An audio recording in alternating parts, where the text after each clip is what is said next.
Hello and welcome back to Simon's Rants. I'm Simon, and today I'm going to be giving my on second thought about Miracle on 34th Street.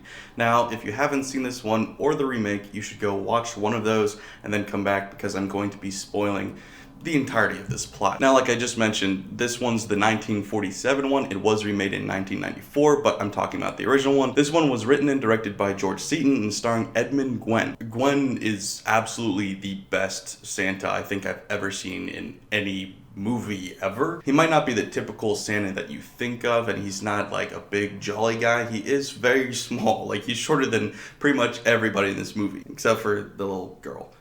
But the personality he brings to it is absolutely the best, and he does have a charm to him that I don't think really anybody else in any other Santa Claus movie I've seen has matched.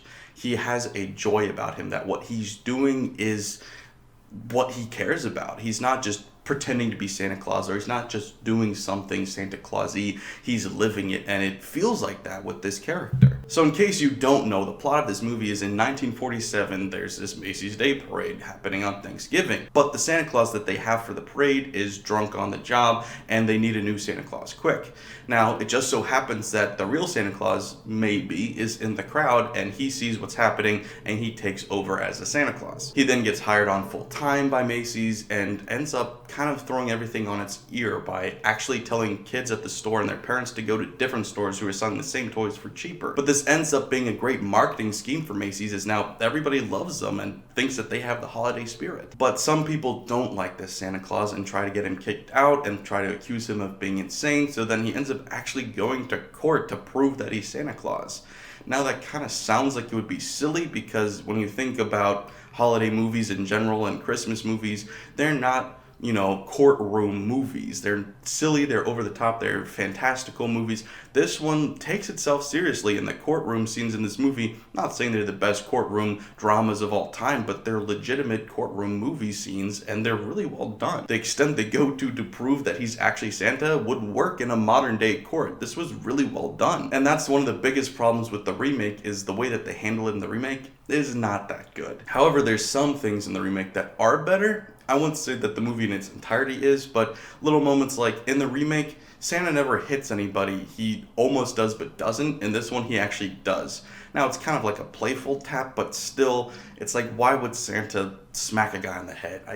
That doesn't feel very Santa Claus-y. But if you had to choose between the two, the original one is by far better. This movie is a great classic, whereas the remake's just pretty good. Not that I'm supposed to be reviewing that one. So if you haven't seen this one, you really should. It's a great movie. It's got a great cast, especially Santa Claus. Like I said, he's absolutely phenomenal. And if you're a fan of just older movies in general, this one doesn't even necessarily have to be viewed as a Christmas movie. Like I said, these holiday movies and these Christmas movies, they're in a genre all of their own, and they get a certain benefit of not being critiqued as hard because you expect them to be cheesy, you expect them to be bad. But this one, you don't need to watch it with that filter. You can just watch it as any other movie from the 40s. Enjoy it for the great dialogue, the great acting, the great premise. It's really enjoyable all around. And there's only a few other Christmas movies like that, like It's a Wonderful Life or Christmas Carol. There's movies that are classics and great.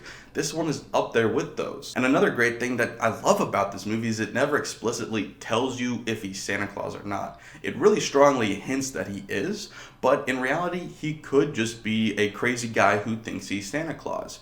But along the lines of Harvey and other movies like that, it's saying that's not necessarily a bad thing. If this guy is such a good guy, and if he's doing so much good, then why do we have to label people as crazy or not crazy? If they're a good guy, they're a good guy. And in this movie, I don't think it ever proves that he's Santa Claus, because he does a lot of good things. He has a great heart. He's got a great personality. He truly believes he's Santa Claus.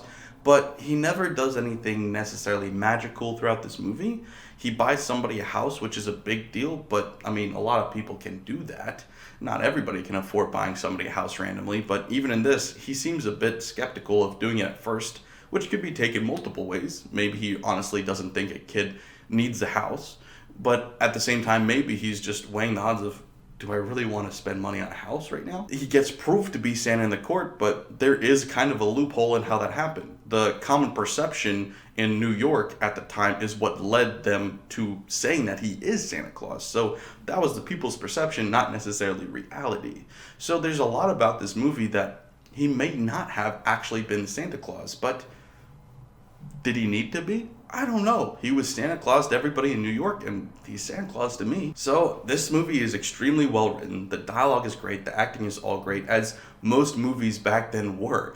It's funny when in nowadays, trying to make movies, acting and writing isn't necessarily the most important thing, because you've got special effects, you've got explosions and all these different set pieces. Back then, it was really about the dialogue and the people saying it. And this movie revolves around that, and it's fantastic for it. So if you haven't seen it for whatever reason, or you just need another holiday classic to add to your watch list this year, definitely watch Miracle on 34th Street today, or tomorrow, or anytime until Christmas. Maybe you're watching this in January. Watch it every day until Christmas. So yeah, that's what I thought, but what do you guys think? Do you like the original or the remake more? And where does it rank among your favorite holiday classics? Let me know in the comments below, and of course don't forget to like, share, and subscribe if you're new here. Thanks guys, bye.